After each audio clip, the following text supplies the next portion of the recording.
Yeah, after almost throwing it away in the second quarter with bad kicking, obviously you had to be pleased with the mental attitude of the players as much as being able to deliver physically. Yeah, it was really important. I mean, obviously, sometimes in games of football, you can be your own worst enemy, and you know we had a really positive first half, except on the scoreboard. You know, and that can hurt you, and it certainly was hurting us. And for credit to the boys, when they got to half time, they knew they could keep coming, which is, you know, and hopefully that's something about the club that we want to be able to be quite resilient and keep going, even though it's not going for you. You just got to keep turning up and keep doing the work, and they end up getting the result. Did you feel like it was still on your terms, even though the scoreboard didn't suggest it? The key indicators were still on your terms predominantly? Yeah, I think they certainly were. I mean, you know, inside 50 numbers were our way and all those sorts of things, but it doesn't matter sometimes. You know, we've seen big games get lost when you think all the indicators are going your way. Sometimes you just got to put it on the scoreboard, and to Adelaide's credit, they were able to put it on the scoreboard and made us pay every chance they got. Trevor had some heartbreak in recent years in showdowns. As a player and being through what happened with the club, what does that mean for you and the playing group? Yeah, I think it means a lot. I mean, showdowns always do. I think you're right, in the past, in games, we've probably faded towards the end, and I think it just gives us a lot of confidence in the group that we can run out games. It's probably 3 games now where we've really run out the second half really well, and you know, to the fitness coach and you know, the rest of the coaching staff and the players, it's just a credit to them, and just so proud of the boys and the way they fought it out. So you got this belief that you can win from any position, as Ken just said, you had dominated parts of the game but hadn't put the score on the board. So you're confident you can win from any position these days, and physically you can, as you said, run games right out? Yeah, look, I think so. I mean, as long as we're in the game, and I think what Ken said, we were in the game in the first half. The stats showed we were probably, you know, inside 50s were good. Our pressure and tackling and contested ball was really good. So we're in the game, and you know, we had confidence that we, you know, we're right in it, and we just need to polish our skills a little bit and just be a bit more composed going inside 50, and then we ran out the game really well, and it was a credit to the boys for doing it. Sorry, Ken, obviously 3-0, and a lot of people are going to talk you up even more. Is it a concern now, you know, keep things in perspective? No, not really. I mean, I suppose, you know, we come into the round and we, you know, the draw had been favourable to us by most people's, you know, views, that we'd had a favourable draw. We knew we'd been playing some solid football, and we knew it was going to be a big test today, though. But I think importantly for us and for all the Port Adelaide people, and you know, all those fans and that were here today, I think, and they're driving home now, I'm sure, and they'll be thinking, gee, they were great today. But importantly, the boys grow with the support, and they do appreciate the support, but they then go and play the way that they do. As long as they play that style, expectation, we talked about that last week, about expectation as a club internally. We don't shy away from the fact that we were playing GWS last week, and you know, by the ages and by the numbers, we were expected to win. We knew that. Well, this week it was the other way around, and we turned up and played. You've spoken before about how you believe that the group will then give up in the spirit, but for them to actually produce that now, what's that going to do for the belief in the players themselves? I don't know. You have to ask Trav. I reckon. Well, clearly they, you know, our pre-season's been pretty solid. You know, we have beaten the West Coast and Sydney along the way too, which were really solid games for us. And sometimes you just need to gain some belief. And I think the boys have certainly started to get some of that belief. But they know why they've got the results.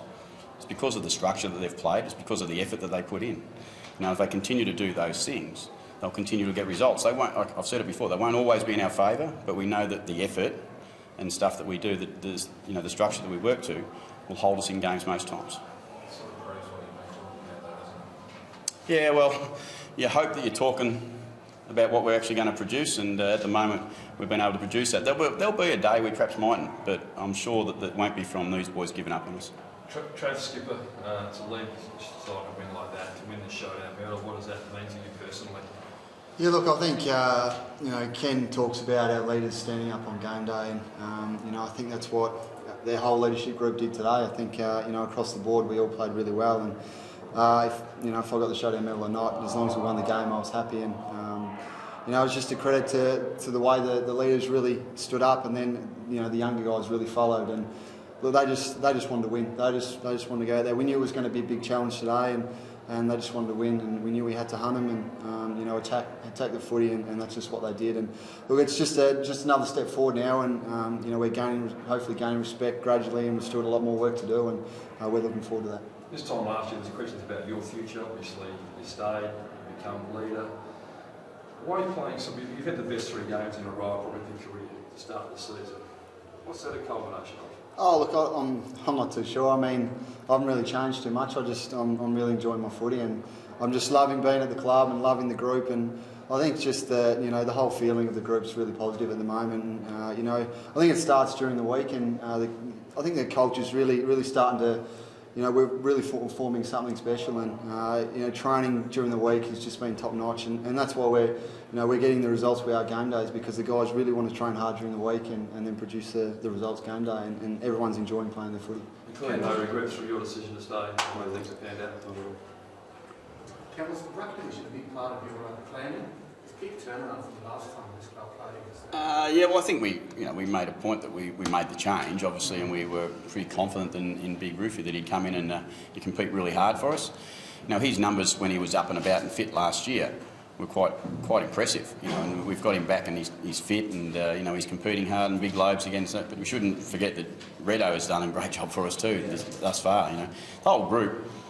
I think the group's condition, when you think about it, there's been a bit said about Darren Burgess, but he clearly has a significant influence into this group at the moment, and has got them in great shape. And he should take a lot of credit for that. But he's asked the boys to work really hard. Then I go back to the boys. They've got to then deliver that, and they do that. But Burjo's obviously put a lot of those blokes, and we had 17 ops after last season, which was challenging to handle. But now we've got our group, bar 1 or 2 players, all fit and back and playing and in good shape. And how important was it for the young kids in particular to play in front of a large and noisy crowd? Well, it's always important, because I think the numbers for the showdown today would have been pretty impressive, I think, from a crowd point of view, which we should thank our fans for turning up, and the Adelaide people for turning up too, because we know all week it's a big game, and it's great for both sides to play in front of big crowds, because when you want to become a great, strong side, when you compete at the end of the year, that's what the atmosphere is going to be like. And any time you get to experience that, it's a real special thing. They should get a chance to do it. We get an opportunity twice a year in the showdowns to get a little taste of that, so we need to make the most of it. Jackson, did you have the impression that your young kids played that second half as if it was under the finals pressure? Well, it felt like it for a little bit, as far as the way the game was going for us in the box. It was quite hectic in the box, and for the boys out there playing, and you can sense the crowd were right in the game. And as I said, that's a great experience, another one that we'll learn from. Jack, I said earlier in the week, particular contests in showdowns can change the way the game goes. I think it was in the third quarter, there was an incident where Ollie Wines and Patrick Dangerfield ran into each other, Danger's off the ground, you guys kicked 3 in a row. Was that one of those moments you know? Oh, possibly. Ollie's whole game was really impressive as a first-year player. In first game in the showdown, him and Jake, and then you've got our other first gamers out there, first showdown games for a lot of other players out there in Stevenson and Campbell Heath. Help me, who else I got there? That's Monfries. I'm trying to make sure I don't miss them all. There's one other there somewhere. Kane Mitchell. So we had our 6 of them playing first showdowns, which all these boys were telling them through the week. It's a big game and it's an important game.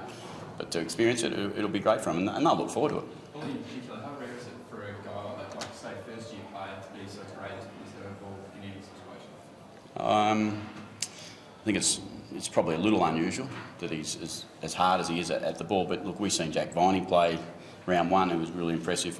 I've been lucky enough to be at Geelong in 2007 when there was a young bloke come in there that was pretty hard, and he's now captain of the club. So, you know that they're a bit rare, but Ollie's, he works hard, he does his job, he's a first-year player that knows what he's got to do, and he goes about doing it. Ken, you must be pleased with Travis' leadership. Yeah, I won't hide from the fact that I'm rapt for him, for the way he's playing, the way he's leading the team. I said when the announcement, when we selected Trav and Brad, is that they were clear standouts as far as being ready. And I tell them all the time, I don't miss. I say, you're captain and you're vice captain and you're leaders of the club. Game day is your most important day. And you said it before, he's had 3 rippers at the start of the year, and I couldn't be more proud of the way they lead the club at the moment. They're a very young leadership group, but they are leading the club enormously well. And the Paul Stewart, was that calf injury? Was it? The knock to the back of the knee. Back of the knee, there you go.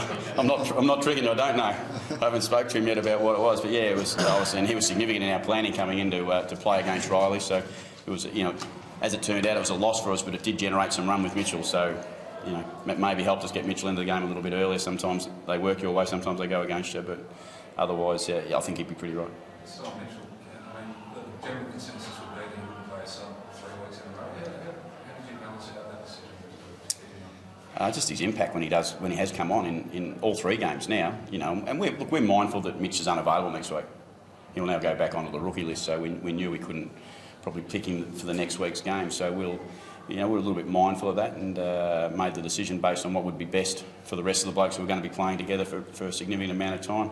We certainly don't want an injury, but we know we've got a player ready to go if we happen to do get an injury. Tommy, I just his game on Taylor Walker in the dying stage of the match. There seemed a couple of big instances where he won the ball when it was up for dispute. How big was that and significant for his confidence to play on one of the dominant forwards in the competition? He's a pretty special player, Tommy, at the moment. The way he goes about his job, some of the tasks that we've asked him to do right from the pre-season right through. I go right back to NAB 1 and we talked about playing Tom Jonas on Stephen Milne and Tex Walker that day. If we had played back-to-back games and they had been both there, that was the type of matchups we were going to prepare to give him. Tex was looking lively early and, we made a decision to put Tommy on him and I thought clearly Tommy had the better of the duel by the end of the game. Thanks, Ross. Thank you.